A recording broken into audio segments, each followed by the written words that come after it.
Good evening. I'll wait till Dominic goes since there usually are quite a number of people who like watching these lectures, so I want to make sure that the sound works. Sound works? Can I leave this here? Hopefully I won't, or maybe hopefully I will pull away and smash it since I'm not a lover of technology, even though I'm surrounded by it. Thank you for coming out this evening. Lots of faces I don't know. I wonder if that means I've got librarians in the audience. No? Any librarians? One. I apologize now. I'm going to say some hard things about libraries. It's not all love. My mother's a librarian, so it won't all be bad. So all of you have come out on a very warm evening to hear about libraries. That's a very hopeful sign. Interesting. All right, well, I'm William Fahey. I teach at Thomas More College. I also serve as president. Welcome to Mercy Hall, formerly called the Anderson House, formerly part of Mercy Academy. And I hope that if this is your first visit, you'll come back for some of our other events. If I've got light shining in my eyes, so if I'm doing that, it's not you, it's that I'm dealing with very bright lights. Hopefully I won't collapse from heat from those lights. If I speak at this level, can you hear, Clark, can you hear me if I speak? All right, good. So I am not a professional librarian. Dominic's introduction mentioned that I've visited lots of libraries, but I'm not a librarian. So why am I in any way qualified to speak on the subject? Why am I speaking on libraries? In part, I'll be honest, when we were putting together the lectures for the summer, I intentionally went last in coming up with a topic because I wanted to see what sorts of things weren't being covered. And I thought libraries. But why libraries? Libraries have been on my mind for quite some time. Their place in society, how they work, how they don't work. I have 5 children, so I've spent a lot of time in different places taking my children to libraries, and I sort of have developed different kinds of lenses for looking at the buildings, looking at the collections of those things we call libraries. But let me give you 2 stories to reinforce why I think I might have something to say about libraries that hopefully will be interesting to you. So first, let me talk about Aristotle. We all know Aristotle. One can't really conceive of Western civilization or Catholic thought, in particular Thomism, without Aristotle. But the transmission of Aristotle's works is quite interesting for those who are concerned or interested in libraries. Aristotle himself was one of the first systematic collectors and designers, collectors of books and designers of a library. And he bequeathed his own library to his close disciple and key student, Theophrastus, who took over the direction of Aristotle's school, the Lyceum in Greece. Theophrastus had Aristotle's library, and when Theophrastus was older, he then gave that library of about 10,000 papyrus scrolls to another friend who had been a student of Aristotle, named Neleus of Skepsis. Neleus was from this tiny village, Skepsis, which is in western Turkey, not on the coast, but near the coast. And he took all of Aristotle's works and all of the first editions that Aristotle had for his great academy into this little village in the hills in Turkey. And they more or less disappeared for quite some time. Skepsis is remote. Neleus was very interested in studies, but his family really wasn't, although they revered the books and they kept them. Now, Alexander had planted a seed in the mind of one of his most exceptional students. Not one of his brightest students, but certainly one of his most exceptional students, Alexander the Great, who went off and conquered most of what we now call Turkey in the Middle East. And it was a vision of how libraries could function as a leaven of culture and how you might want to organize learning. And Alexander's successors loved this idea of a library, of trying to use a library to forge a new culture. And so another one of Aristotle's students, with a lot of money from one of Alexander the Great's successors, became involved in building the great library in Alexandria. And that library was like Aristotle's library on steroids. And I'll tell you a little bit more about that library in a moment. But let's go back to the highlands of Turkey. Some copies of Aristotle's works were made, but most of the original editions, as I said, were in this little remote village in Turkey. And when the family that owned those heard there were building projects to build these gigantic libraries, they took all of Aristotle's works and they put them in pots and they threw them in a ditch. And they didn't tell anyone they had them. And then when the collectors went away, they brought them out and they kept them. But they kept them and they were largely unknown for about 200 years and almost lost entirely to us. Now, at the beginning of the first century, these more or less rotting copies of Aristotle's books were bought by a book merchant named Pelecon of Chios, who thought he could make money by republishing this lost author. Many of Aristotle's works did make it to, in copies, did make it to the Library of Alexandria, but there's nothing like this collection. So he tried to rush out a mass-produced collection of new books of Aristotle. And this has caused problems that exist to this day for scholars trying to figure out what Aristotle really meant. Basically rushed copy, but these made their ways into various libraries. The original, somewhat moldy Library of Aristotle remained more or less intact, but the professional librarians never made good use of it, nor did the professional Greek book merchants.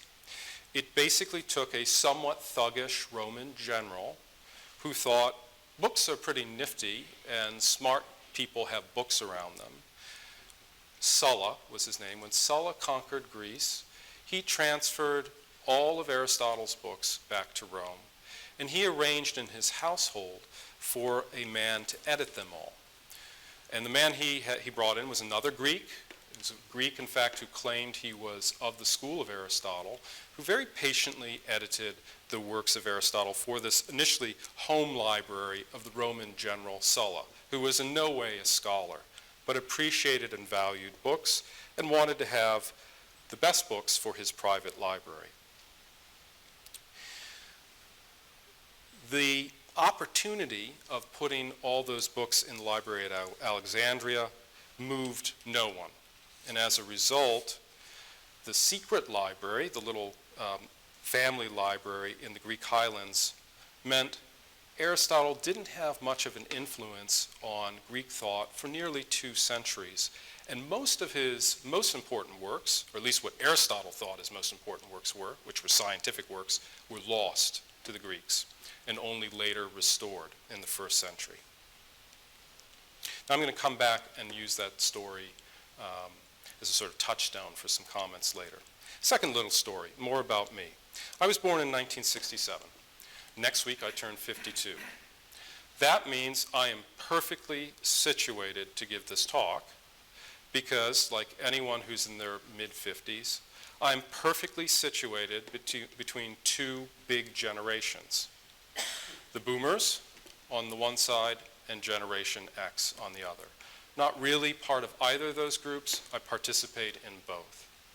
And if you have that vantage point, it means that you have a very different appreciation for certain social institutions and technology, which means when it comes to libraries, you have recollection of something that most people in Generation X, and certainly all millennials, have no understanding of. So when I was a little boy, this morning when I was writing up my thoughts, I actually thought, well, what do I say about why I like libraries so much? And 2 things immediately came to mind. One is, well, my mother's a librarian, and it would be wrong to be disloyal to your mother. And she instilled a great love of books and libraries in me. But one of my earliest memories as far as school goes, is I remember my third grade teacher, Mrs. Sherman. It's kind of a joke in our family. I always threaten my children that we're going to go to the library where they're going to have to work on projects with Mrs. Sherman. But Mrs. Sherman's real. So when my children always say to me, is Mrs. Sherman real? I can honestly answer, yes. I'm not making Mrs. Sherman up. Well, when I was in third grade, Mrs. Sherman, I can remember her taking us to the school library at St. James Catholic School in Wyoming, Ohio, which is a suburb. I think it's now been absorbed by Cincinnati. And I can remember going up what, in my mind, is this dark tower, which I think was probably a 2-story hallway. There's maybe 4 turns going up to the library. And the library had globes in it. It had books that I wasn't allowed to look at. It had wonderful windows with views of trees, and it was very, very quiet.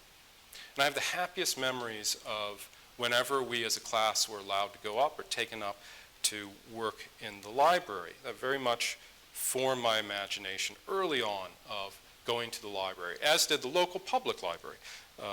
Just about every day in the summer, my mother would take me down to the local public library. And that was just a magical place. I can remember very distinctly having story hour. Some libraries maintain this tradition of story hour. And going downstairs to the room where they had story hour, and it being decorated with Chinese lanterns and dragons, and having an hour where we listened to Chinese fairy tales. And that just being a very beautiful experience, and a simple way to get an 8-year-old to think about culture, the issue of culture and cultures that are different than your own. And as I grew up in high school in northern Ohio, in Hudson, Ohio, I spent an enormous amount of time in our public library in Hudson. And again, I have an almost romantic set of memories for things which are simply unknown to, I think, people in their teens, 20s, probably 30s, or even 40s. The sound of the library, to me, is the sound of sitting at a table and there being absolute silence apart from the periodic sound of the rubber stamp. Right? Some of you may remember this. You had to be absolutely quiet in the library. It was so strange. There's kind of crone-like women who always seemed to be librarians, at least in my memory. There were always these old ladies, always scolding you and telling you to be quiet, but were secretly very sweet and nice. They were allowed to be terribly noisy, just banging these stamps. And the tradition of, I was thinking about this, the tradition of, I could give a whole lecture on checking books out. Now, those of you who are above the age of 50 remember before our obsession with secrecy and privacy came in, you could easily know everyone in your community's reading interests. Just go in the stacks, pull out books, and pull out the card. Because every time you checked out a card, you, with a pencil, had to sign your name to that and then turn that in. And at a certain point in my life, I remember getting the metal stamped card where they then took that, put your card in the machine, and they punched it, and that went into a file, and they stamped your book on your way. But there was a record that you checked out that book. There was a kind of public accountability in the community that was the library. And I loved this. I loved this because when I would look at books, I was always fascinated to see who read them before me. Because I would often know these people. This became very important to me in college, to see, to find books that my professors had checked out, even some books my professors had checked out when they were students. This is entirely gone, and I vaguely remember it being abolished for reasons of privacy. I'm not sure why we have to be private about the books we check out unless we're embarrassed about the books we check out, or there's something to hide. Libraries, to me, as a young man, a little boy, were wonderful places that lifted the burden of the present moment from you. They represented something outside of what was on the street, outside of time. They weren't nervous, they were very stable. They were very hierarchical, they were very communal. Community was defined. You couldn't check out books unless you signed things or had a card. And even then, St. James Catholic Library, there is a whole section of books that have really interesting I remember there was a book I wanted to check out on the British commandos. I was 9 years old, and I was told I wasn't old enough yet to check that book out. Now, the effect of being told you may not check that book out was a key contributor to my being an avid reader and wanting to kind of chip away at learning and reading and earn the privilege of getting to go into the next section of the library. I didn't feel like I was being denied information in a bad way. I thought, well, I haven't earned the right to that information. Libraries were a wonderful place and a very different place than they are now. There's some things about the modern library that are the same, but I'm going to end up emphasizing some things which have disappeared and changes. All right, now what do we mean by library? I was afraid, is my friend John McCarthy here? No, John McCarthy isn't here. So whenever my colleague John McCarthy hears me give a talk, even if it's an offhand short presentation, he always asks me to define terms, because he went to a college where they believe if you define the terms, the argument's good. I had Jesuit educators, so I realized that defining terms can be part of a rhetorical maneuver to trap your opponent. So we come at this from a different angle. But let's define a few terms. The talk is on libraries and on culture, the culture wars. So let's just talk about the word library. Library is a fascinating word. It's old in our English language. It's derived from Latin. Some of you who had Latin probably know or can guess it comes from ultimately the word liber, the Latin word for book, which actually meant bark, not book originally, which tells us something about the nature of Roman scrolls or books, that they were wood shavings. And the Anglo-French introduction of the word library is derived from another Latin word, librarium, which meant a traveling case that you would put books in. Now, I bring this up because there's a question on, is a library a collection of books, or is it a place? How physical is a library? At least this is a question that I wrestle with and think with, because it's a big question in discussions of what a library is today. So the word points at a kind of tactile, personal, defined area for books. In English, library, we know, is first used in the 14th century by two poets who actually were friends. Chaucer, some of you may know Geoffrey Chaucer, and his friend John Gower, both 14th century men. These are two earliest known uses of the word library in English. And Chaucer uses it to describe the room in which books are stored, but his friend John Gower uses it to describe the books themselves, not the room. So we have a room and a place, and we also have the books. Behind the Latin word is a really great Greek word, bibliotheca. And this word is sort of moved into modern European languages, but it comes from the Greek. And the Greek is a fusion of biblos, which means scroll, book, and teke. Teke is really awesome. So if you want to know what a library is, listen to the Greek etymology. Library is a biblical or a scroll, book, case. Can be one meaning of teke. Can also be a book coffin. It was the same word in Greek. Case, coffin. Bookcase, book coffin. The third meaning of teke that's very common is scabbard, what you put a weapon in. So book scabbard. Now for me, because my training is in classics, I love going back to the roots of words, and it seems that Greek meaning points to three possibilities for what a library is. It could either be a dead coffin for books, could be something that's weaponized, to use a modern term, or it could be the place that books are systematically stored. Now, if you look up or study libraries, there's a pretty standard history of libraries. It goes something like this. Libraries appear around the year 2600 in the Near East. It's always the East that has the kind of creation of the library. Libraries are created in 2600 by the Sumerians, or maybe 2000 BC by the Egyptians. But when you dig into these libraries that we have, they've been excavated. A lot of them are actually in the University of Chicago or the British Museum. They're simply gigantic collections of receipts. Information about who is the courier for some message. Lists of things in storerooms. So the most ancient, quote, library is nothing but data. That's the Sumerian collection. There's not one word of literature, politics, or history in there. The Egyptian collection does have lists of the names of priests, but again, it's largely data. It's information that's been stored.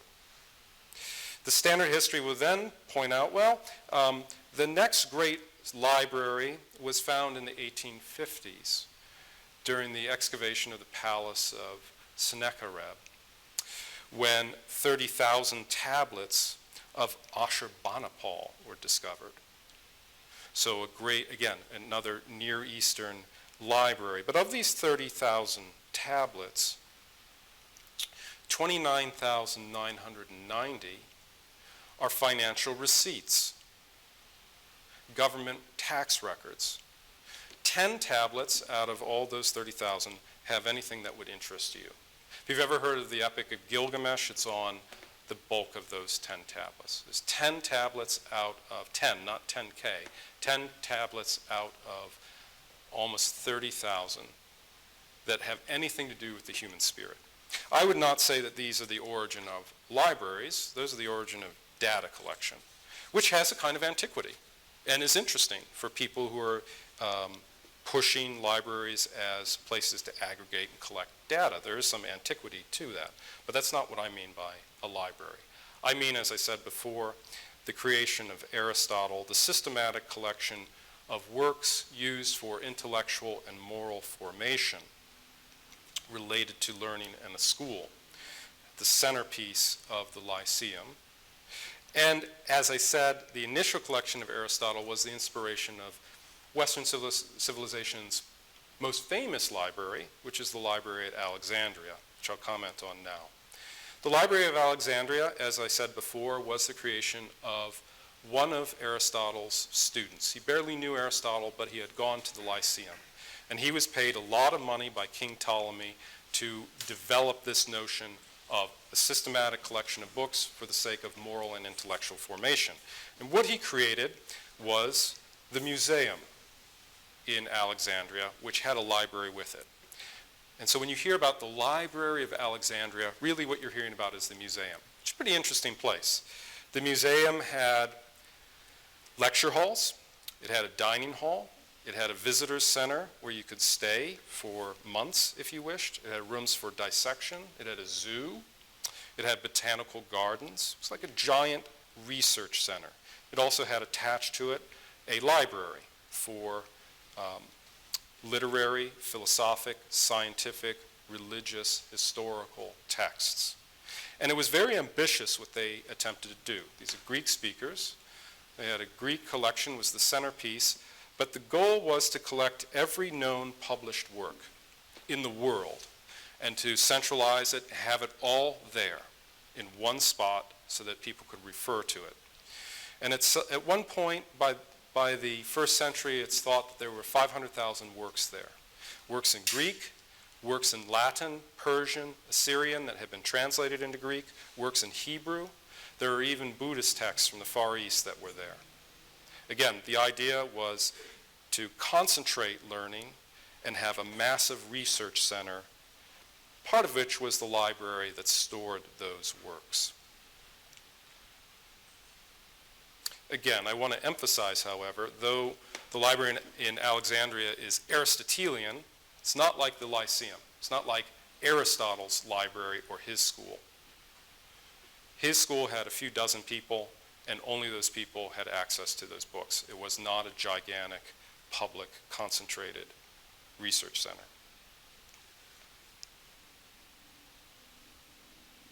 Now, the Greek world loved this idea of public libraries. And every king wanted to have a similar library. Every tyrant wanted to have a gigantic library. And so there were several others that popped up.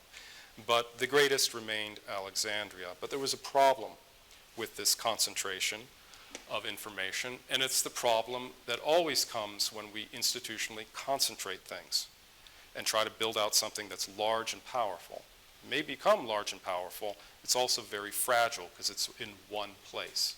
And the fate that Alexandria suffered was the fate of a very pluralistic city with a lot of rioting, a city that had a lot of wealth, a city that was in the sort of cockpit of several empires contesting with one another. And so there were a series of fires, sieges, that diminished the size of the Library at Alexandria. One of the famous early ones was under Julius Caesar in 48 BC, but there were several more in late antiquity in 270, 391, 415. But there was still a great library there. There was still a great library there until the 7th century. In the 7th century, when Amru ibn Asim, who was the general of the Caliph Omar, successor to Muhammad, conquered the city, he was approached by those within the city who said, "Here's our wonderful library." He had no notion of really what this meant, a library of this scale. He'd only seen smaller versions. So he wrote to the Caliph Omar, who was both the political and religious head of Islam at the time, and said, "This is a massive library. What should we be doing with it? It's filled with pagan works, Christian works, Jewish works, works of science. What should we do with this?" And Omar said, "Everything in that library is either contrary to what's in the Quran, therefore heretical, or it is simply stating information that's in the Quran, which contains all truth, therefore redundant. And so the library is superfluous." And he gave orders for everything in the library to be burned and used as fuel for the bath system in the city of Alexandria. And apparently it took about 6 months to burn the entire Library of Alexandria in the 7th century. The problem here is it's all concentrated. So in 6 months, because of one ruler's approach to learning and libraries, the most significant library in the Eastern Mediterranean is simply lost, gone forever. They have to start all over again. The Western Mediterranean, the Roman model, what will become the Christian model, is quite different. In the West, there's not a single catastrophe that wipes out learning. Libraries are very decentralized. Libraries in the Roman Empire are something that aristocrats like to have, especially on their villas. Villas should all have excellent collections of books. Villas and Roman aristocratic families should all be involved in their cultural and patriotic duty of producing manuscript copies, sending those as gifts, and putting them into circulation. Our collections of, for example, Virgil, all come from villas, Roman aristocratic villas, that were in the business of copying these manuscripts. They didn't come from state or public libraries. They came from private collections.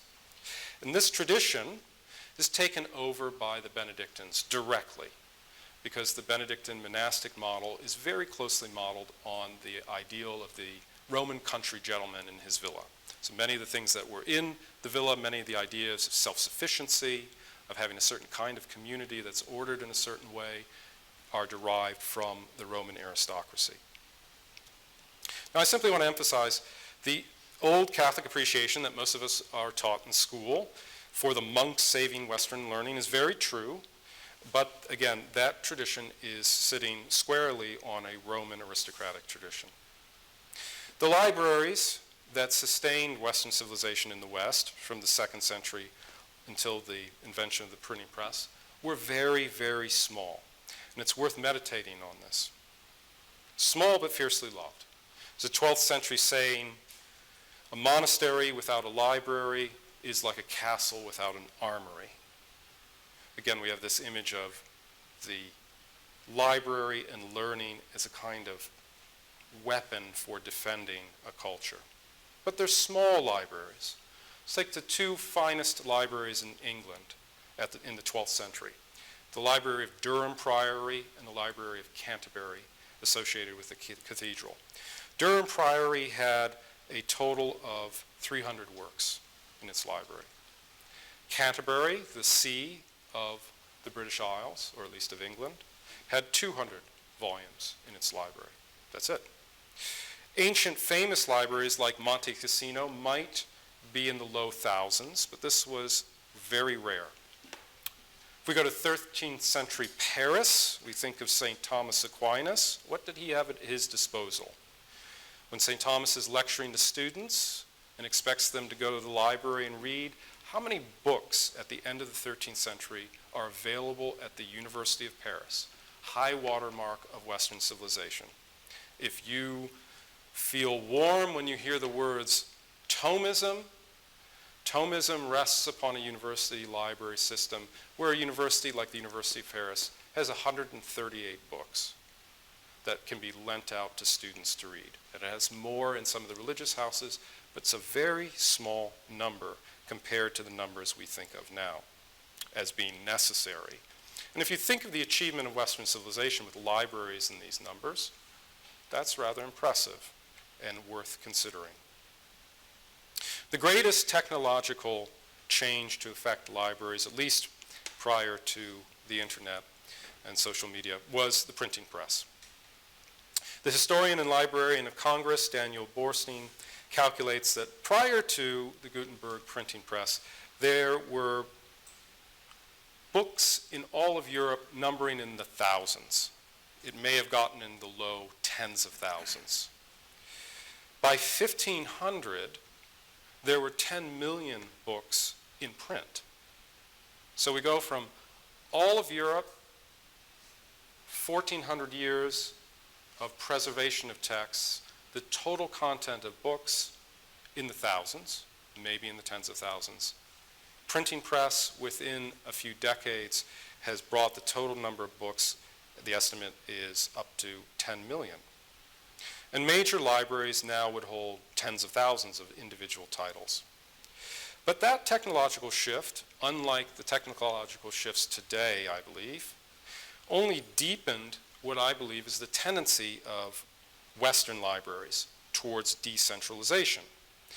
Although you did have libraries entering into a kind of biblio-arms race, where the Spanish king was going against French cardinals to see who could have a bigger library, pushing up into the 10s, 20, 30, 40,000 books, the real winners of the printing press were individual families and individual collections. That's where the bulk of the purchases were, and that's where the real growth was, small libraries.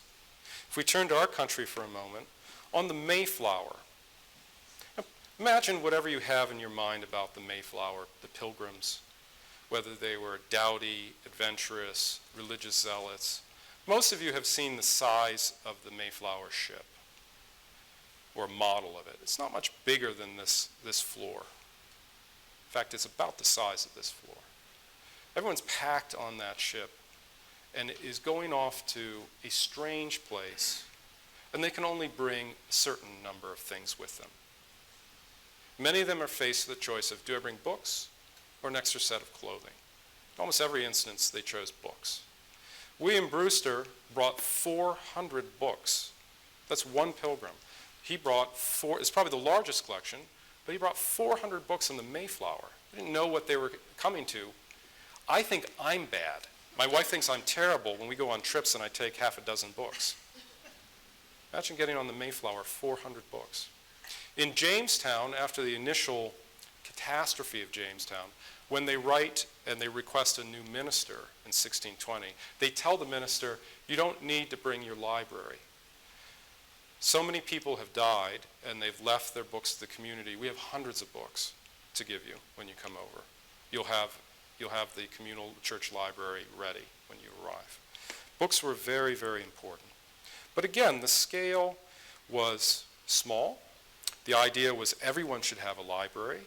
Communities should have very defined purposes for their library. And even if we think of the architect of the public library system in the United States, or the person who makes it possible, Andrew Carnegie, The American public library system is made possible by a Scottish capitalist. Carnegie gives $40 million, and this allows him to build, or allows to be built, about 1,700 libraries throughout the United States, and endows 100 college libraries. He doesn't pour all the money into one project in one significant town. It's decentralized. So even the largest injection of capital in the history of the United States is an injection of capital that promotes decentralization.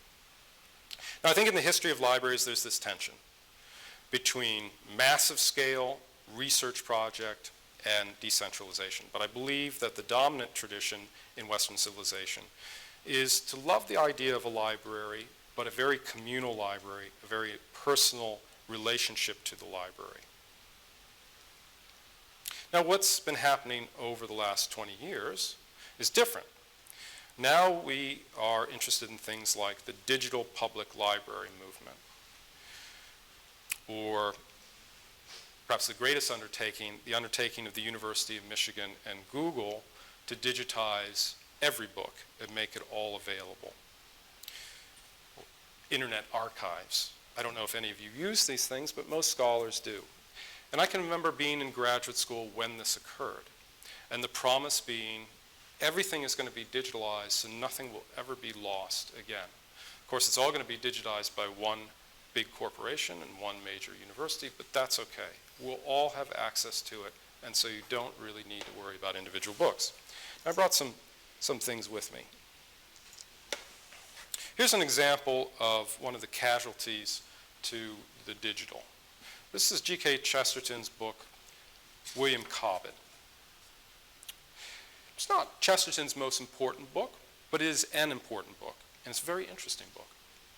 This book, like probably a third of my Chesterton collection, comes from the Catholic University of America. I'm going to try to avoid naming most universities, but I'm a graduate of CUA. I love CUA, and if President Garvey should hear my lecture, then he can look into this. CUA, when I was a graduate student, just threw out books. I used to get books and take them to the librarians and say, is this really 10 cents? This looks like this is a G.K. Chesterton book. It's in good shape. It's all being digitalized. We don't need it. This morning I got on to see, does CUA still have any copy of this book? At one point it had 6. Maybe that's too many of Cobbett.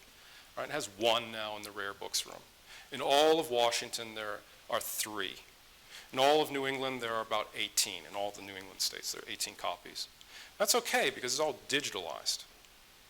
Now, if any of you have purchased books that have been digitalized or have used digitalized books, you know that the casualty rates on these books is remarkable because there was some work-study student who did the work. It wasn't done by a scientist or a librarian. It was usually done by some underpaid work-study student who sat with an old-style Xerox scanner doing this. And I cannot tell you the number of books that I'm reading online, or I have in a printed copy off of the digital copy, that has someone's hand on it. Or, we've all had this happen to us, you're making a Xerox and you hit the button, but then you do the shift, your timing is off, so the book is kind of there, but maybe a quarter of the page is smeared.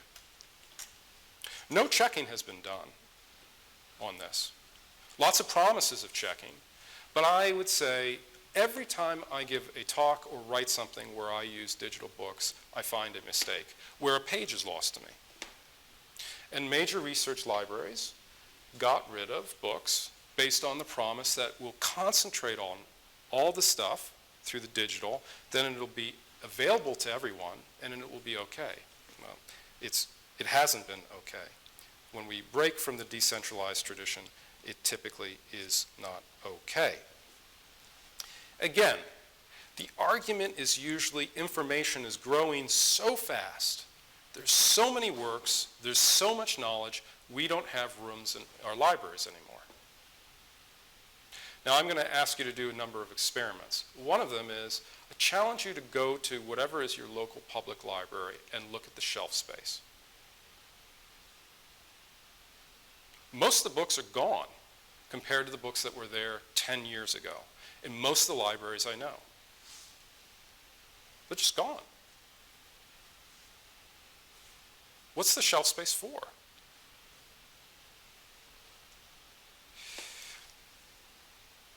Why do we need space, and why do we need so many books? Again, Thomas Aquinas' students made do with 138 books. The founding fathers of this country had no library that was larger than 7,000 books. I sat in my basement today, which is where my wife has exiled most of my books, and I did a shelf count, and then I went upstairs and did a shelf count, and I have something like 7,000 books. Now, I don't have a big house, and I'm not wealthy. I'm an academic. I love books. So I have as many books as the founding fathers. I have, I don't know how many times as many books as were at the disposal of Thomas Aquinas or Aristotle. We're fooling ourselves if we think that my possession of loads of books makes me very, very wise. But I hold on to the books for a variety of reasons, not simply because I want the information in it, but for other reasons. I'll come back to that. So, libraries, systematic collections of books, organized around a defined community, located in a specific place, and that place is designed for the encounter with those books. Where does all this come from? What's at the root of this culture of books? The Greeks had a culture of books, but they lost their learning. The Romans handed something down to us, but the Christians significantly changed it and infused it with something. Now I want to read you a long quotation by Pope Benedict about this. This is an address he gave in Paris a number of years ago. And he's talking about the creation of European civilization, and in particular the role of the early monasteries. And he said, it was not their intention to create a culture or even to preserve the culture of the past. Their motivation was much more basic. Their goal was to seek God.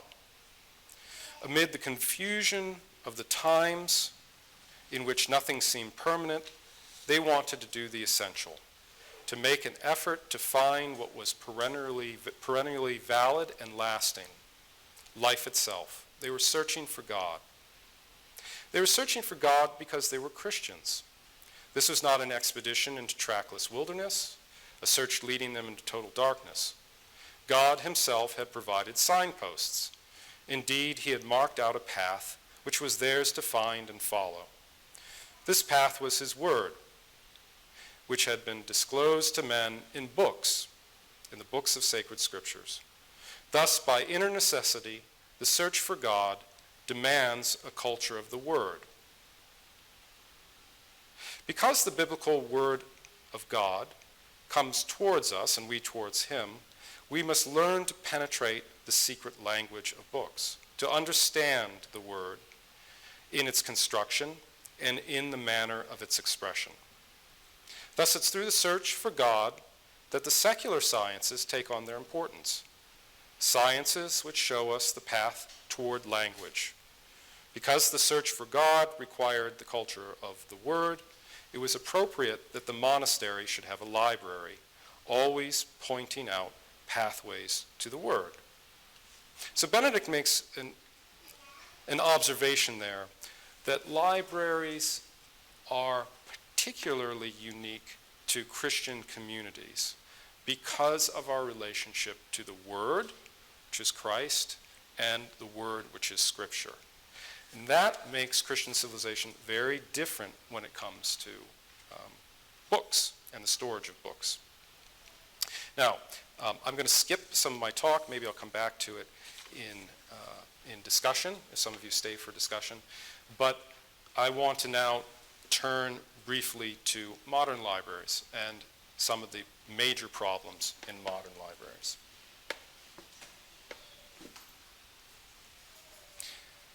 Exhibit B, discarded. the Yale Shakespeare edition of The Tragedy of Julius Caesar. It's in perfect condition. The binding is relatively tight, indicating it was read but not overread. I have the Yale edition. I bought it for 50 cents, the entire edition in a brown paper bag at a local public library. This morning I checked because I had a kind of twinge of guilt. Before I say anything terrible, maybe they got rid of the Yale edition in order to get a better edition. The library from which I purchased this and the other volumes of the Yale Shakespeare has no edition currently of Julius Caesar. It doesn't need to, of course, because it's in the consortium. Some other library has it, but they have no edition of Julius Caesar. They do, when I put in Julius Caesar and do a search in the library's search engine, they do have 87 books in that library under Shakespeare. Now, the vast majority of these are not by William Shakespeare. I guess there's a new genre of kind of making pop novels out of Shakespeare tales. Most of them are that, or things like No Fear Shakespeare, which is not Shakespeare. They do not have a complete set of his works at this library. When you go to the home page of this library, here's what appears that communicates to you what this library is. Beautiful. It's one of the most beautiful libraries I've ever been to. First thing that comes up is the do-it-yourself rock painting event that's coming up. Then the canned food drive. Then there's the meeting of the Tuesday Knitting Club, which in fact is distinct from the Wednesday Club. I didn't want to spend enough time. Is it age difference or patterns? But there's two distinct knitting clubs. There's a meeting, and these are all on the webpage with sort of their own picture or their line. There's a meeting of the Mindfulness and Meditation, or excuse me, Mindfulness and Relaxation Club. There's a toddler play group. There's a senior coffee hour. There's a movie party coming up next week for the 4 years old and up group. There's a reception for a local artist. And on the webpage, there is 1 hour this week where books are being read to children. Everything else has nothing to do with books, or what traditionally would be understood as what happens in a library. Now, I performed the same exercise in several other local libraries to see if the result would be different. It wasn't different at all. One library very close to us, when you go to their webpage, here are the images you see. First, an adult coloring group. Then a child's choral group. Then there are 2 pictures of NHPR interviews that were held at the library. Then there's a picture of the drumming, snare drumming jam session.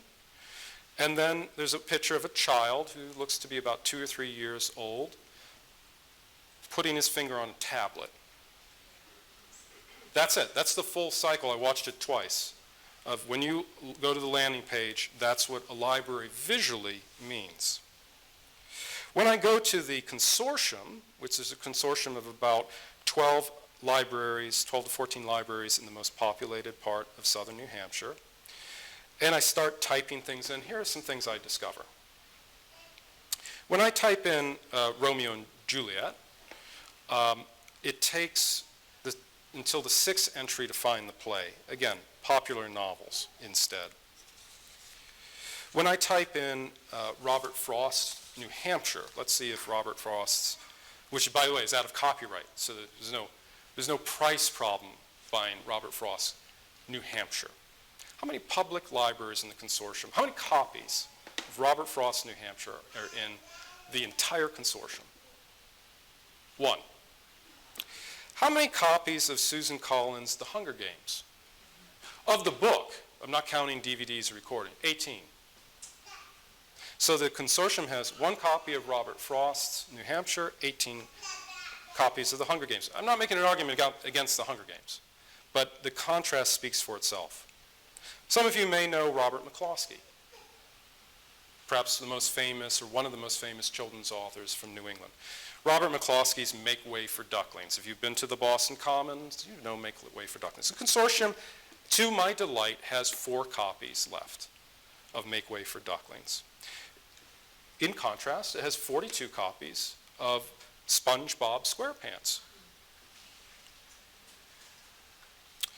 Well, those things aren't too important to me, but religion is important. How many books in the consortium on Roman Catholicism? 12.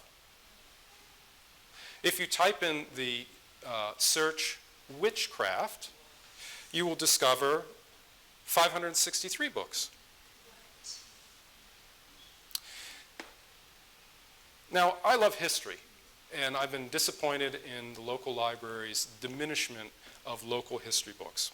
So I decided I'll type in New Hampshire, see how many books on New Hampshire are in the entire consortium. 712. I thought that was pretty good. And then I heard a little voice say, try the word San Francisco. So, state of New Hampshire, 712 books in the consortium. San Francisco, 867. Boston Red Sox. Say you were a boy interested in the Boston Red Sox. 104 books. That's pretty good. It's not quite as many books as books for transgendered people. That's 123. Say you were interested in the Boy Scouts of America. Well, there are 42 books in the consortium. Let's say you're interested in LGBTQ. There are 261 books in the consortium. Lesbianism, 308. Masculinity, 106. Femininity, which is a category in the search engine, there are just no books in our consortium on femininity. Pornography, so there's 61 books, some of which are explaining why it's bad or going through the neuroscience of watching pornography, but not all. There's some pornography in the consortium. 61. Books on chastity, 5. Books on deer hunting in the state of New Hampshire, 19. Books on homosexual lifestyle, 248. How about this? If you take all the copies in the consortium of the Iliad, the Odyssey, and the Aeneid, the 3 great epics of the classical world, you will have 36 books and recordings. Let's say you're not interested in classical epic, but you like rap. There are 404 recordings and 86 books of rap poetry. Let's say you like G.K. Chesterton. There are actually 25 books of G.K. Chesterton in the consortium.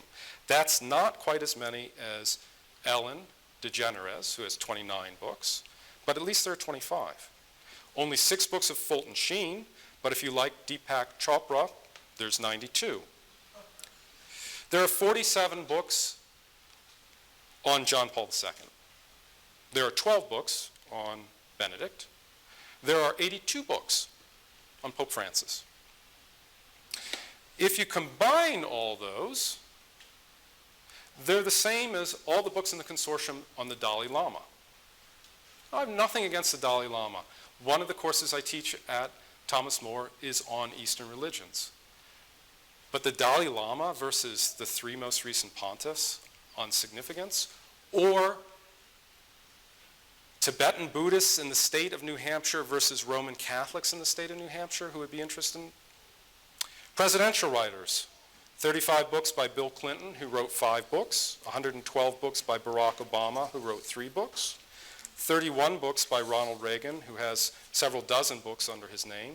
Many of them are speeches. No books of Washington's writings in the consortium. 34 books of Lincoln's speeches and writings. Not a single volume of Teddy Roosevelt's 20 volumes of writing. Just not there. Now, I granted, this is all just atmospheric, just random, atmospheric. But I believe that you can go ahead and run tests and the results will be very, very similar. There's something very different about libraries today than when I was a young man. There's something very different about the direction that librarians, whom I like, the librarians at the libraries that have these really bad collections, I actually really like the librarians. They're really nice, sweet people. But the selections are devastatingly bad, and they throw out books constantly. And it's a big lie, because my family and I have tested it, that they only throw out books that are not in circulation. Because for 10 years, we would trot our family down with all our children, and we would check out the maximum number of books to try to keep things like Curious George in the library, or Laura Ingalls Wilder, and that stuff was constantly being weeded out and being replaced by other books, which are not of the same quality. Why is this? I think a lot of it has to do with the American Library Association, which is behind the organization and selections of most libraries and most library policy. If you go to the American Library Association, because I don't want to engage in conspiracy theory, they're very upfront about what they do and their interests. Their number one interest is advocacy. Their number two interest is diversity. They take great pride in spending their resources and time on defending what they call political censorship and intellectual freedom. I find this hilarious that they say that they do this, given the kind of Maoist approach to destruction of literature and censorship that's been going on in our library system. Really? There's that much demand for witchcraft in our libraries. Nearly 600 books, but only 12 books on Roman Catholicism. When I was younger, they used to have and promote Children's Book Day. Now, I remember this as a little boy. Children's Book Day. Bring your child to the library, Children's Book Day. When I was in college, and my mother started working in libraries, what became big was Banned Book Week, which initially was all about defending Mark Twain. That's not what they're defending anymore. It's usually transgender stuff, homosexual literature, really extreme radical politics. The latest, so we've gone 1 day, 1 week. The newest is the month of June. The American Library Association, and maybe you noticed it if you step foot in a library, now dedicates the month of June to trans. That's the trans month for LGB, etc. Again, should a library not have books on this? Should it not address that aspect of culture? I'm not making that argument. But a month on that?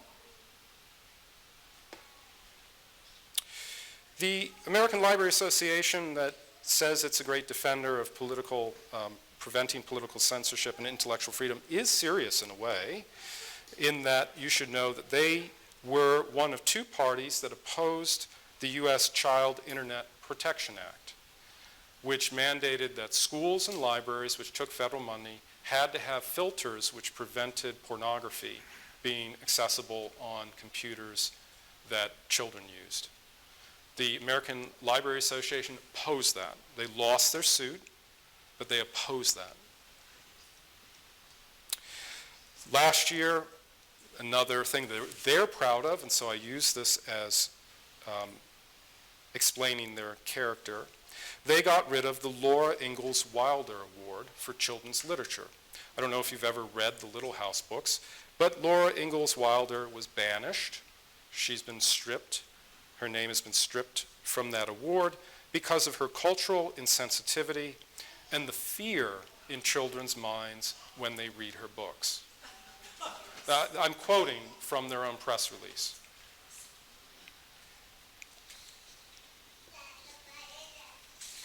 So what should we do? I'll just skip to the end. What should we do? I suggest, first of all, that you have a little bit of skepticism towards me. And you do it yourself. You sit down on the internet, make a list of the 20 books that you love, type them into a consortium reading list and see what you find. And then make a list of 20 topics or books of things that you don't think are healthy for young people or society. Type that in and compare the lists. Spend at least an hour going through your own library's search engines to see what they have, to see how the search engine itself is structured to lead you to works. Again, I want to emphasize this. There was a copy of Romeo and Juliet, but the search engine doesn't lead me to Romeo and Juliet. It leads me to 5 other works before I get to Shakespeare's Romeo and Juliet. Second, go to the public library and hold them to their word. It's your tax money. It's actually an interesting exercise is all our budgets in the state of New Hampshire are online. You can look at every town's budget. You can see exactly how many dollars go to every library in the state of New Hampshire. It's significant, by the way. After emergency services, personnel, and usually debt service, it's the biggest. Now, librarians will say, but it's only 5 or 6%. Yes, but everything below that is incredibly decentralized and very small compared to the library. It's a big portion of the budget. Now, I kind of like that, to be frank. I like investing in libraries. But since it's built on property tax money, which is your money, go to the library and order books. Tell them what you're interested in. Most librarians truly are helpful. They want to help. Tell them the kinds of books you want to see in the collection. Make them restock it with good books that used to be there. Third, build your own library. Think about St. Thomas and his students with 138 books at their disposal. It's really quite simple to build a library. By my calculation, there are probably 1,000 good books that every decent reader should have. And you can purchase these books for probably about $5 a book. It's pretty easy over the course of 20 years if you want to actually read the book while you're building the collection, unlike me, where I buy the books and then read them later. You might have to spend $200, $300, $400 a year on a library. That's about half of what Americans spend on takeout food. It's a little bit more than we spend on coffee. It's worth it. Build a library. And as you build it, remember the story about Aristotle. It was the private collections that saved Aristotle, not the public collections. Remember the whole story of Western civilization. It was the small libraries, not financed by governments, that were the repositories of learning. And if you have a political inclination, go political and politely confront your librarians. Tell them you'd like to establish a reading group in the library. See what they say. See what they say if you'd say, I'd like to have a Roman Catholic reading group in the library. Just go through the experiment. My guess is there will be some that would resist you, but some would probably say, oh, we've never had such a request. And they would do what people do in bureaucracies. They would put it into the process of approvals, and that might take a while. But it might actually turn out that you could have a Roman Catholic reading group at a public library. If you can have witchcraft in the library, how can a Roman Catholic group be wrong in the library? We have to remove all the books. And to be honest, the 12 books that we have in the consortium on Roman Catholicism, I'd be happy to say to the state, get rid of all books on religion and lose those 12 if we could also get rid of the 560 odd books on witchcraft. The last thing is perhaps the most radical. Start your own public library in the old sense of that word. There's absolutely nothing that prevents a group of friends saying, let's pool our resources together and create a library around a scouting group that hasn't been corrupted, a parish where you can rest assured that they're not going to throw out the books, someone's house, rent space. This is actually how libraries started and how they ran for most of American history. It's only the last century to century and a half where public libraries look vaguely the way they do. Prior to that, the previous 2,000 years, libraries were owned, stocked, cared for, loved by communities, families, colleges, schools. They were held privately. They were not held by the state. But the American tradition, the democratic tradition, is a little different than most of Western civilization. So first, you're already paying for the books. So go on down to Merrimack or Nashua or Hollis, wherever you live, and see if you can't get some of your tax money to fund good things rather than knitting clubs, rock painting societies, etc. So I've probably gone beyond my time a little bit, and I notice a lot of people fanning, so I will stop. But I'm very happy to be challenged or to chat about the subject. Thank you.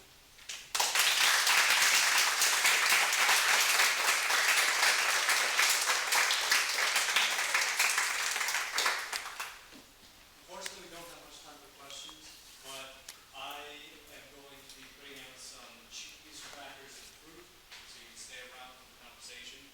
I can take questions. You take questions? Yeah, how about 10 minutes of questions? All right. I mean, people don't have to stay. You can get up and have cheese, but I noticed a couple people put up hands right away, so yes. Can you repeat that one sentence? The Greeks had a library, but they couldn't sustain them, and then the Romans. Yes. So. Then the Christians. Okay. And then but it's essential to Christianity, and then you go to Pope Benedict. Can you repeat that sentence? Sure. Let me see if I can tie all that together. So you've got, in my retelling of this, two library traditions in our civilization. One that's dominant in the Eastern Mediterranean. By the way, it's what's absorbed by Islam. And one that's more the Western Mediterranean. And the big difference is in the Eastern Mediterranean with the Hellenistic Greeks, not the classical Greeks, the Hellenistic Greeks and Islam, the idea is to create fantastic centers of learning. Baghdad had a similar marvelous, the House of Wisdom. For a couple hundred years, wonderful place. The Mongols wipe it out, learning is crushed in the Middle East and never really fully recovered until the conquest of Constantinople, when they could take all those books. So the Eastern tradition is a tradition of concentration. The Western tradition is a tradition of decentralization. Pope Benedict's insight is something that ennobles and maybe fuels, animates, preserves, but it somehow changes that Western tradition, which I think is good on its own, on the natural level, decentralization, is the Hebrew Christian relationship to God, which is mediated through the Word. And by Christians, God is understood as the Word. And so because words and reading are so very important in Christianity, not merely the reading of sacred texts, but of all learning, there's a theological underpinning in Christian culture that isn't present except as an echo in secular non-Christian culture. Is that? Yes. Okay. Couldn't quite get that in one sentence. Yeah, well, West, good. Pope Benedict's reign was about faith in the East and logos. Yes. And we've inherited that from him and from Regensburg. Yes, he speaks wonderfully in the Regensburg Address about the difference between the East and the West and the approach based on this unity of faith and reason and opening things up to kind of a rational conversation and the importance of learning in developing the conversation around the most important issues in our life. Yeah, thank you very much for this. Very interesting. I've got a couple comments. First, in your kind of telling of the grand sweep of history of the origin of libraries and whatnot, and I noticed that you jumped from Alexandria to the decentralized monasteries who are popping up in the midst of a chaotic German-invaded West, and you didn't talk at all about Constantinople, which to me is really central in all of this, where the rise of Islam does not mean the end of Christian civilization in the East. The empire is still kicking for quite some time, and there will be no Renaissance, for example, if it weren't for the preservation of many of the texts, as I'm sure you know, right, in the East. And I think that, I'm not sure if the Constantinopolitan model really fits into that binary of massive centralization versus massive decentralization. No, you're right. Plus, there's a much higher degree of literacy in the East during that time period. Now, St. John Chrysostom has a famous sermon he gives in Antioch where he's telling the people, you have to read the scriptures at home, and you wives, don't rely on your husband, you have to read them too, right? I mean, no sermon like that could be given in 4th century Gaul, right? So that's just one comment. And the second had to do with the litany of books that were present in libraries versus those that are not. And one thing that I noted in that list is that there is a bias towards the new. in place of the old, right? So could you argue that, and again, obviously the ALA is populated by progressives, and that's, I mean, obvious. But isn't there always this kind of built-in bias towards the new? If it were not, would we not be have to talk about lost works of Archimedes or the plays of Euripides that aren't extant and whatnot? And how much of this is just the natural tendency of human beings, which is exacerbated in a democratic age, to prefer the new to the old? And as a corollary to that, unlike past generations, I do have access to any book that I want. They're cheaper than ever. I mean, I can tell you, when Amazon started, my library attendance dropped because it's so easy to get anything I wanted. You know, going to the library is fun, but then you go and they don't have the book you want. Well, I can get any book I want as part of my library now for, as you said, very little. So I wonder if you could talk about this kind of, and this is a problem in civilization. I think it's a problem, a fundamental problem in democracy, the preference for the immediate. I think that's something that's a democratic tendency. But I wonder how you think that plays into the problem facing so libraries. which of the four things would you like me to? Yeah. I mean, St. John Chrysostom is part of the United Empire, and he's in a large city that gets crushed. Your peasant and your literacy levels in Byzantium versus the West are not different at all. And the West pretty quickly is going to outflank in broad learning the East. Some of that is thanks to the East falling. You're right, the Byzantine state has an interesting mixture of some degree of concentration in Constantinople, but Constantinople was never kind of mega concentration for learning, and a lot of decentralization in the Greek monasteries following the monastic model. Now, the more interesting question, isn't there always this quest for the new, this impulse to, I can't remember exactly how like a preference for ability. Preference for novelty. Is there? I mean, certainly humans like to develop things. They like working, but there's a difference between, say, developing within a tradition and rushing after novelties because it's new, without sort of thinking through, why do I want this new bauble? And there, part of what I left out of the talk was reading two long quotations by one person I like and one person I don't like. The person I don't like is Machiavelli, but he has a beautiful description of walking into a library. And he essentially says, I walk off the streets, I put off my soiled robes, I finally get to sit down and have a couple hours where I'm communing with the past, and they're communing with me, and I'm becoming wiser. And I ask them, why do you do the things that you do? Why did you do that? I don't like Machiavelli, but I think he has a beautiful vision of what a library is, and the experience of being in a library, communing with those who are wiser who came before us. Would he have liked the printing press more printed editions of more authors from the past? Yes. But the impulse is different than the other quotation. The other quotation was from John Palfrey, who was the headmaster at Phillips Academy in Andover, and is the chairman of the Digital Public Library of America project, and wrote a book that, if you want to read books on libraries, I highly recommend, Bibliotech. John Palfrey is just that Maureen Mooney arranged for John Palfrey to speak when he was still here. He's now left New Hampshire, to speak to a Rotary group on libraries. And the quotation from John Palfrey is the vision he has for the new Boston Public Library. And that vision is all the languages, it's teen friendly, and there are coffee stations, it's exciting, there's activity going on, there's movies, there's spaces for all this kind of interaction and discussion. No discussion of books at all. And he himself will pull to the side and say, it kind of kills me because I'm of the generation that loves books, but I'm afraid the libraries are going to become irrelevant.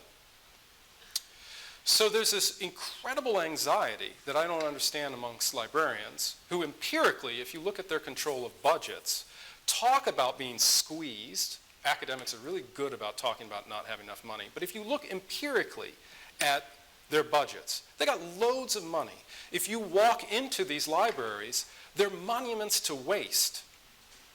They're monuments to waste. And the proof of that is they put into a brown paper bag the complete hardback Yale edition of Shakespeare, which occupied maybe this much shelf space, which they currently have in this library. And they replaced it with things like No Fear Shakespeare. And they didn't even get the No Fear Shakespeare for Julius Caesar. They've got money to burn in the libraries, but they're anxious about their relevancy. So they have knitting clubs, they paint rocks, they have toddlers groups. Right? There's now, I think you hit it right on the head. There is something about modern democratic society that's just unhappy and restless. And there's something about this that makes us all very nervous. Because all of us who have one of these always wonder, do I have a message? Am I connected? Is there something interesting going on?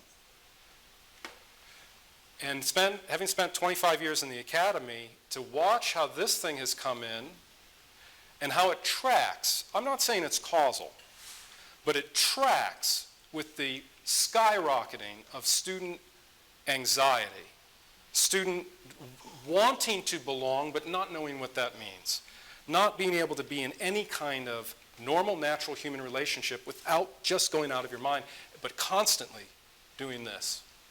I'm at a great books college. It irritates me to see my students do this. They're starting to do that.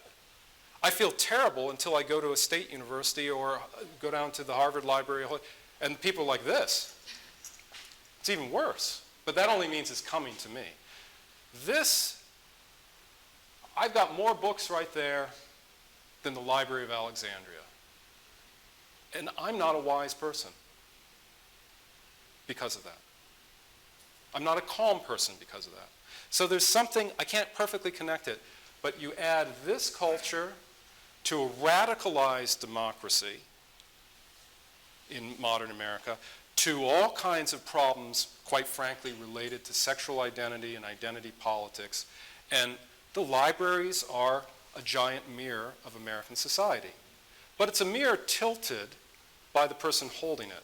And we shouldn't pretend that there aren't people that direct bad culture, so-called bad culture. And those people can be found right in the American Library Association. They're not like your local librarians. They are radical ideologues who have a very specific agenda, and they're constantly sending out pamphlets and emails on what to do and think.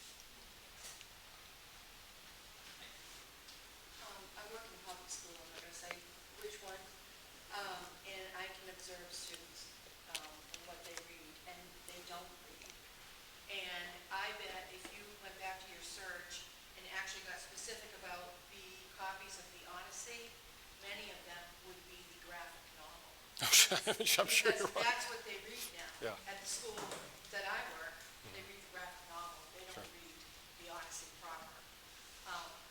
With that said, when I observe in kids today, do you think that we are heading to a post-literate culture? And by that I don't mean people not being able to read and write, but people who have lost the ability to actually read and engage with the large ideas that have created Western civilization. Do you think that's Oh, I think we're there. where we're going? Oh, I don't think we're going. I think we've arrived. There are many, many things wrong with the culture, and you put it, I think you put it just right. It's not that there won't be people who know how to read. It's not that we're going to lose books. You look at book production, and it's going through the ceiling. But books are cheap, and cheap things are not valued. Students do not want to. Right. They don't, and I honestly think they don't have the capacity, they don't have the habits, and their neuropaths have been habituated to this, and this is designed by people who study very carefully Atlantic City gambling casinos. This is designed to keep you looking at it and keep you stimulated and just kind of be moving around. We all know that. I'm not revealing anything that we don't participate in. The difference is if you're above, I don't know, somewhere maybe in the 40s. You can remember a time when this was not. This isn't still a newcomer in my mind. To my daughters, they carry it on them at all times. My sons probably can't imagine their parents not having a smartphone. It's a permanent extension of humanity now. We've got to figure out how to deal with it. Look at that. I'm distracted because the principal of a Catholic school just sent me an email, which I'm sure is very important.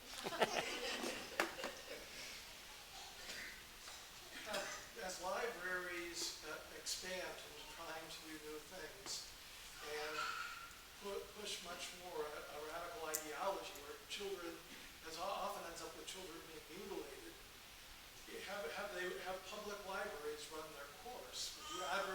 If we can't change, and several of us here in this audience have tried to fight it out with our local library, if we can't change it, should we concentrate on choking them?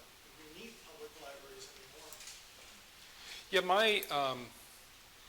my instincts, I'm a Benedictine oblate, my instincts are always, let's just go out into the country, form a small, tight community, and just let the cities fall.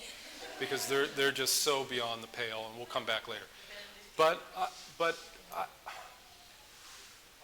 I don't think that that's right. I don't think that that's right. And I don't think that's right because of Pope Benedict. I can't imagine someone, I think, well, big deal. This is a novelty to me. Cultural change, decline in morals, decline in educational standards, decline in the university. Pope Benedict, if you think about his lifespan, has seen a catastrophe like nothing since the fall of the Roman Empire. And yet he said to Catholics, Catholics need to be engaged in social media. He brought himself to sending a tweet. More, not because he liked it, but to send a message. His words were, "This is the agora." Paul was a good Jew. For St. Paul to go into a Greek agora surrounded by statues of gods, his whole life had trained him to think, that's impure, bad, I'm filthy, I will not be able to communicate with God if I go there. He was transformed by Christ so that he could go into the agora, just like Peter was transformed so that he could engage with pagan culture. We've got to engage this, we have to engage the librarians. If we don't engage the librarians, there won't even be 12 books.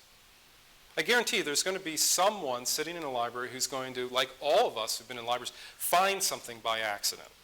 Until they get rid of the books, there will still be that wonderful pleasure of going to look for one book and finding the better book by accident, by serendipity, by God's grace and providence. If we completely give up on the public libraries, then we're basically saying, first of all you people in the libraries are evil, wicked, we don't want to deal with you. But we're giving up on a very significant portion of the population. So my instincts are, let's you and I go up to North Conway, have our own library and community, but I don't think we're there. I still think, I'm giving a talk for the Center for the Restoration of Christian Culture, not for the restarting of a new Christian culture. So no, I think there's still an opportunity to fight. And my experience is those of us who are faithful, I think, are shell-shocked. And we think no one else is faithful, except when we're in a situation like this. My wife and I were down at a hospital. She was getting some iron infusions. And we were sitting there. We're in a Massachusetts hospital. We're thinking everything's secular there. And the nurse with us noticed my wife's copy of Magnificat, just saw it, and said, "What is that?" Then was the great moment. Okay, Christian, are you going to say what that is? Or it's a book. My wife got it out. She said, oh, this is Magnificat. It has, I say my prayers in the morning in this. Oh, that's like a breviary. Well, this woman was a Roman Catholic, doesn't have any Roman Catholics to talk to. Ended up talking about what it's like being a Catholic in the hospital, was really encouraged to see my wife with that. But I think there are more people than we realize who are just told, you've got to be quiet by the dominant society. The dominant society is what we see on, you pick your least favorite news media. That's what is allowed to be discussed. That's what we discuss. That's what upstanding Americans discuss. And your stuff, no, you're a throwback Neanderthal if you do. But I actually don't think the majority of Americans are that way. I think they're shell-shocked. And they need Christian witnesses, and they need someone to go in and say, hey, why don't you have any good books on this subject? Why did you get rid of, I want to read, Julius Caesar. That's a really interesting story about tyranny and what happens to society and tyranny. Can you get me a copy? Yes. I believe that we have to be fearless and proactive about speaking up if we're Catholic, or just to be pro-Christian. So, by way of example, we could just say that mid-April at National Public Library, I walked up to the reference desk past the 2-week-old April Fool's jokes and such display that it was prominently displayed. I don't know, two dozen books on it. And I'd been there for 2 weeks. I thought it was kind of old, and Easter was coming up in about 10 days and something like that. And I asked the reference desk if Easter books could be put on the display since the April Fool's one was getting old. And by the way, I only moved here 2 months earlier and would like to have her guide me to any books in their collection right there. I just gave her advice like Easter. And so when you just speak normally and you need some help on these books, things like this, a reference librarian, she did kind of reel back and say, the displays have to stay for 1 month. So it will not change for a month. And let me see if I can help you find something. And actually, she didn't even start finding it with the keyboard. She said, we have books on Easter over in the children's section. I said, no, books for me. Right. I raised my children. And as I remember, because this was 3 months ago, she kind of knew that she didn't, or she didn't really try. And you know what? I gave up because I mostly walked over there for the display and what might there be. And she knew, and I knew, that it was a proposal for Christian material to put up, and she was required to say that. But I made her say that, but nicely. Well, that's good, and you don't know in the long run what kind of impression that has on her. You talk about being valiant, and we have to be brave as Christians in public. We also have to be as wise as serpents. And the reality is, we all have jobs somewhere. We hope those jobs stay. Librarians want their jobs. They're guardians of their budget. For them to exist, they need to keep spending money. So don't be afraid if you want to go to a public library to incentivize the reality for them. The reality is they have to spend money. Why not give them some incentives on spending money? Again, this is why I think the idea of, hey, I represent 20 people who live in the town of X. We'd like to have this reading group, but we need more resources. Can you help us? That person could be a Freemason, and they're going to think, gold mine. I can put a new line item in the budget, support the nut job Catholic reading group. That's fine by me. And you just never know over time where there might be an unusual friendship, a breakthrough, someone who's not what you think they are. Now, I'm not saying some people are truly lost and are truly hostile, and you have to be aware of that, but most people actually aren't. And you perfectly described a reference library.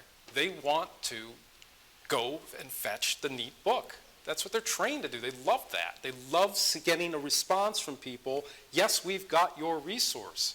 And that's a good thing. That's a kind of example of institutionalized Christian virtue of hospitality. That's how we should think of it. Let's give them opportunities to be hospitable. I'm on the National Board of Education, and I would be surprised if the libraries operated much differently than our school. Our administration is not intellectuals. They don't think of it as curriculum. They get these little grants, and they're pushed in the right direction. I'll bet they get their lists and little grants to take these lists, and they pay 80% of it, or we in the National pay Right. 80% of it. I don't think it's the dominant ideology that's coming through. I think this is an agenda that's coming down, top down. In our schools, we take out the storytelling for children. They're reading informational texts. They lose all interest in it. We test them in kindergarten, they cry. We take the tests away from them, they find grants to make them cry again. We are now switching from academics to behavior modification, where you won't be able to express your feelings in front of your classmates unless you're going to be reported for having the wrong thought. That's going to isolate everybody, and that scares the hell out of me. And I don't know how to stop it. I need people to run for school board in November, or I'm going to quit because I'm like 3 against 6, and I need to up that number, and I'm banging my head against the wall. It's doable. If you have 5, I can flip this city, and I mean, to common sense. But we sit back and we let it happen. I think you could do the same for the library. I don't think there's any intellectuals in that library that know what curriculum they're picking. There might be a few, but I think there's monetary incentives. So I pushed the limit with Dominic. He's got the cheese for us. So, thank you.